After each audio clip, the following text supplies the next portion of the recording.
Bonjour et bienvenue à notre 9e vidéo de maths par nul. La dernière fois, on a parlé de comment démontrer la limite d'une fonction selon la définition de la limite. Mais en fait, c'est pas une méthode souvent utilisée parce que c'est pas vraiment nécessaire de toujours partir de zéro à partir de la définition fondamentale.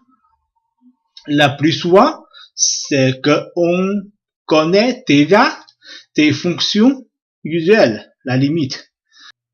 Par exemple, f de x égale à x soi-même.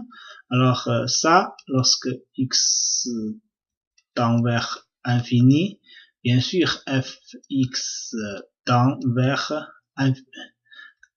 infini, à la limite de infini. Lorsque fx égale à x au carré, alors, x tend vers infini ou moins infini, fx a pour limite de infini. Tout ça, c'est tout évident, tout évident. Aujourd'hui, on va parler de quelque chose de moins évident, c'est la limite des fonctions composées. On donne un petit exemple. Fx égale à 6x plus 5 sur 2x moins 1 au carré. Tout ça, on cherche quoi? On cherche x tend vers infini. Tend vers infini. Fx égale à combien?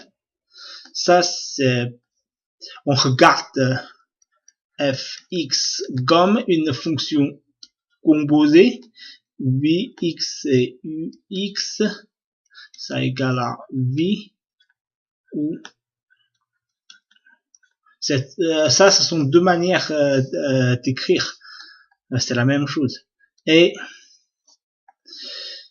x ici, ux est associé à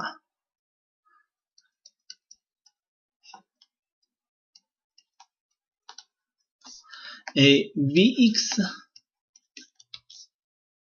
non, pour distinguer les symboles, x égale à x au carré. Ça, c'est quand x tend vers infini, on va chercher la limite de ux,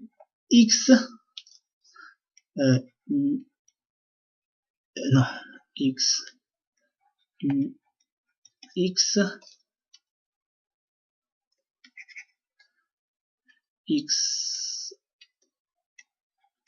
x tend vers infini.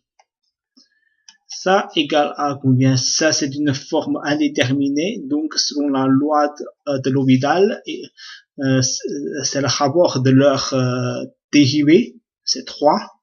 Donc, on cherche après Vx lorsque x tend vers 3. Ça, c'est combien? C'est x au carré, donc c'est le résultat de cette fonction, c'est la valeur de cette fonction à ce point-là. Donc, le résultat, c'est 9. On a trouvé que c'est 9 ici. Tout ça, c'est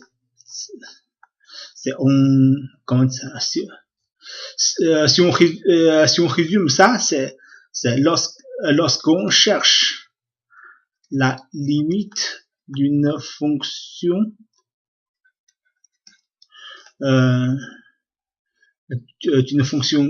composée. Si fx égale à ça, on a f x vers a u x. Si on peut trouver que la limite est a, et puis on cherche u vers a, la limite de v U égale à combien? Ce résultat ici sera le résultat de la limite de cette fonction composée. Ok, aujourd'hui on s'arrête ici. Je vous remercie de votre écoute et à très bientôt.